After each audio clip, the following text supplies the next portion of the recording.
Actes des Apôtres. En ces jours-là, l'ange du Seigneur adressa la parole à Philippe en disant « Mets-toi en marche en direction du sud, prends la route qui descend de Jérusalem à Gaza, elle est déserte. » Et Philippe se mit en marche. Or, un Éthiopien, un eunuque, haut fonctionnaire de Candace, la reine d'Éthiopie, et administrateur de tous ses trésors, était venu à Jérusalem pour adorer. Il en revenait, assis sur son char, et lisait le prophète Isaïe.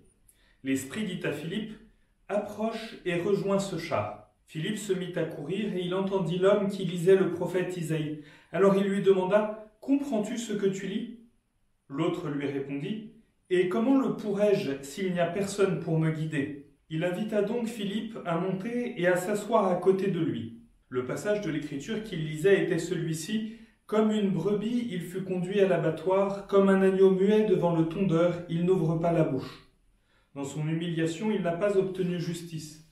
Sa descendance, qui en parlera, car sa vie est retranchée de la terre.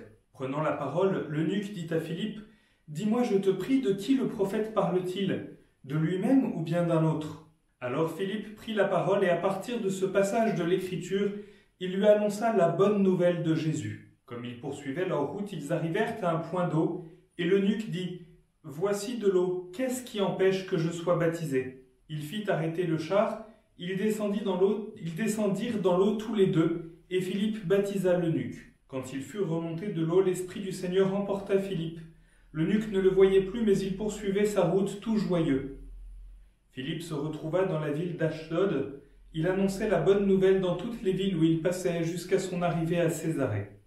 Parole du Seigneur. C'est Jésus ressuscité qui redonne la vie, entré dans l'éternité. Le passage que nous venons d'entendre est très bien décrit dans le livre des Actes des Apôtres et nous n'avons aucune peine à l'imaginer.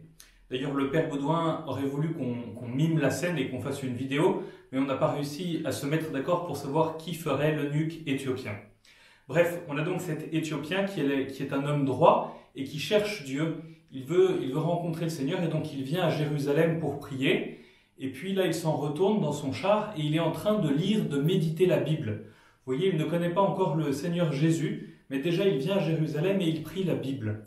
Mais il a besoin que quelqu'un soit là sur sa route pour lui expliquer, pour lui ouvrir les yeux et le cœur, pour qu'il puisse voir comment toute la Bible nous parle de Jésus et qu'il puisse ainsi rentrer véritablement dans la foi. Et c'est là que l'Esprit Saint agit. L'Esprit Saint appelle Philippe et lui dit « Va marcher un peu sur cette route là-bas ». Philippe marche sur la route, il voit le char et l'Esprit Saint pousse Philippe à s'approcher du char.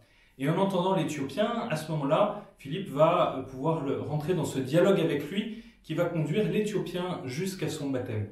Nous voyons ainsi que les hommes au cœur droit peuvent chercher Dieu, mais qu'ils ont besoin à un moment de l'intervention de l'Église. Ils ont besoin que quelqu'un vienne leur apporter la révélation, que quelqu'un vienne leur parler du Seigneur Jésus pour pouvoir leur permettre de rentrer véritablement dans la foi.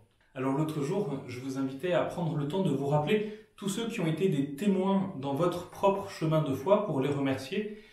Aujourd'hui, à quelques jours du dimanche des vocations, où nous sommes invités à prier en particulier pour les vocations sacerdotales, eh bien, je vous propose que nous prions justement pour que nos cœurs s'ouvrent, pour que nous soyons disponibles aux appels de l'Esprit Saint. Et je vous propose en particulier que dans vos familles, dans vos foyers, là où vous êtes confinés, eh bien, chacun d'entre nous, nous puissions prier pour que le Seigneur ouvre nos cœurs à nous, n'ouvre pas et n'appelle pas seulement chez le voisin, mais appelle aussi dans nos propres familles. Seigneur, nous te demandons de nous envoyer des prêtres, de nous envoyer ceux qui vont pouvoir nous expliquer les Écritures, ce que tu vas mettre sur nos routes. Pour cela, rends-nous dociles à l'Esprit Saint, aide-nous à répondre à ces appels. Nous te le demandons en priant pour toute notre paroisse. Amen. C'est